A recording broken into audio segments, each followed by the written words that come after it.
Madam कामा भारतीय मूल की पारसी नागरिक थी। जर्मनी के स्टटगार्ट नगर में 22 अगस्त 1907 में हुई 7वीं अंतर्राष्ट्रीय कांग्रेस में भारत का प्रथम तिरंगा फहराने के लिए सुविख्यात है। इतना ही नहीं, मैडम कामा ने वंदे मातरम अंकित भारत का प्रथम तिरंगा फहरा के अंग्रेजों को कड़ी चुनौती दी और नारा दिया, हम भारत के लिए और भारत भारतीयों के लिए। खामोश हो जाएगी तो संसद आवारा हो जाएगी। डॉक्टर राम मनोहर लोहिया का जन्म 23 मार्च 1910 को अकबरपुर उत्तर प्रदेश में हुआ था। वह एक राजनेता और स्वतंत्रता सेनानी थे। साथ ही वह सम्मानित राजनीतिक भी थे। वे हमेशा सत्य की लड़ाई लड़ते थे। उन्होंने अपने दम पर राजनीति का रूप बदल दिया था। वे गांधी जी से प्रभावित थे। उन्होंने ब्रिटिश के खिलाफ साइमन कमीशन का विरोध किया। वे भारत की आधिकारिक भाषा अंग्रेजी से अधिक हिंदी को प्राथमिकता देते थे। वे जाति पात को नहीं मानते थे।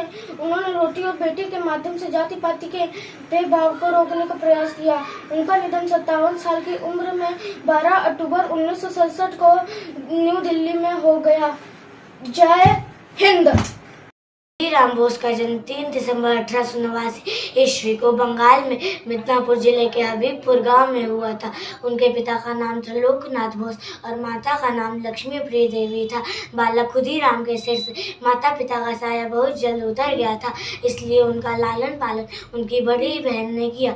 ये प्रारंभ अंग्रेजी साम्राज्यवाद के खिलाफ होने वाले जलसे और जुलूसों में शामिल होते थे, इसलिए इनको गिरफ्तार कर मुकदमा चलाया गया। 11 अगस्त 1908 को इन्हें फांसी दे दी गई। नमस्कार। भारत भूमि के वीर वीरांगनाओं को हम स्वतंत्रता में दिए गए उनके अपूर्व बलिदान के लिए श्रद्धा पूर्वक नमन करते हैं। झलकारी बाई का जन्म 22 नवंबर 1830 में झांसी में हुआ था। इनकी माता की मृत्यु के बाद इनके पिता ने ही इनको घुड़सवारी और तीरंदाजी की शिक्षा देते हुए इनका विवाह झांसी के एक सैनिक के साथ करवाया। वे लक्ष्मीबाई की हमशक्ल थी।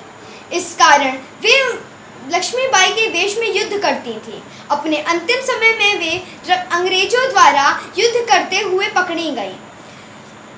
झलकारी बाई की मृत्यु 4 अप्रैल 1857 में झांसी में हुई थी। धन्यवाद। जय हिंद, जय भारत। मैडम भीखाजी कामा भारतीय स्वतंत्रता सेनानियों में एक थी। उनका जन्म 24 सितंबर 1861 में हुआ था। उन्होंने 1907 में जर्मनी में अंतर्राष्ट्रीय समाजवादी सम्मेलन में भारतीय ध्वज का पहला संस्करण फहराया। मैडम भीखाजी कामा के दृढ़ विश्वास और साहस ने भारतीय स्वतंत्रता संग्राम के संदेश को अभूतपूर्व ताकत दी। दुर्गावती बोहरा। दुर्गावती का जन्म 7 अक्टूबर 1902 को कौशाम्बी जिले के शहजादपुर गांव में हुआ था। उनका संकल्प देश को अंग्रेजी दास्ता से मुक्त कराना था। 28 मई 1930 को रावी नदी के तट पर साथियों के साथ बम बनाने के बाद परीक्षण करते समय बोहरा शहीद हो गए। अब दुर्गावती, जो साथियों में दुर्गा भाभी के नाम से जानी जाती थी, और अधिक सक्रिय हो गई। दुर्गा भाभी का काम क्रांतिकारियों को हथियार पहुँचाना था। वे भगत सिंह, चंद्रशेखर आजाद, बटुकेश्वर दत्त आदि के साथ काम करती थीं। दुर्गा भाभी अपने 5 साल के बेटे सचिंद्र को शिक्षा दिलाने के उद्देश्य से दिल्ली और फिर लाहौर चली गई, जहां पुलिस ने उन्हें गिरफ्तार कर लिया और 3 वर्षों तक नजरबंद रखा। 14 अक्टूबर 1999 को इस दुनिया से विदा हो गई। इस क्रांतिकारी महिला को स्वतंत्र भारत में कोई सम्मान व पहचान नहीं मिली। कमला देवी चट्टोपाध्याय एक समाज सुधारक, स्वतंत्रता संग्राम सेनानी, नारी आंदोलन की पथ प्रदर्शक तथा भारतीय हस्तकला के क्षेत्र में नव जागरण लाने वाली गांधीवादी महिला थी। कमला देवी बालिका वधू होते हुए भी ये स्त्री अधिकारवादी थी। प्रकृति की दीवानी कमला देवी चट्टोपाध्याय ने ऑल इंडिया वुमेन कॉन्फ्रेंस की स्थापना की। ये बहुत दिलेर थीं और भारत की पहली ऐसी भारतीय महिला थीं जिन्होंने 1920 के दशक में खुले राजनीतिक चुनाव में खड़े होने का साहस जुटाया। धन्यवाद। मैं नायशा यादव, कक्षा 5 अ से। अब्दुल गफार खां, जिन्हें सीमांत गांधी, बच्चा खां तथा बादशाह खां के नाम से भी पुकारा जाता है, उनका जन्म 6 फरवरी सन 1890 को पाकिस्तान में हुआ था।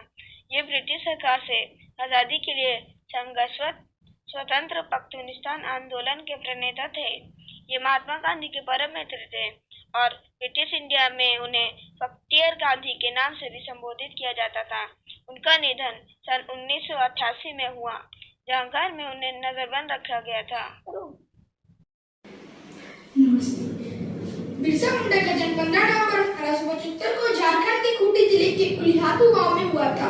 1894 में इन्होंने कर माफी के लिए अंग्रेजों के खिलाफ आंदोलन किए।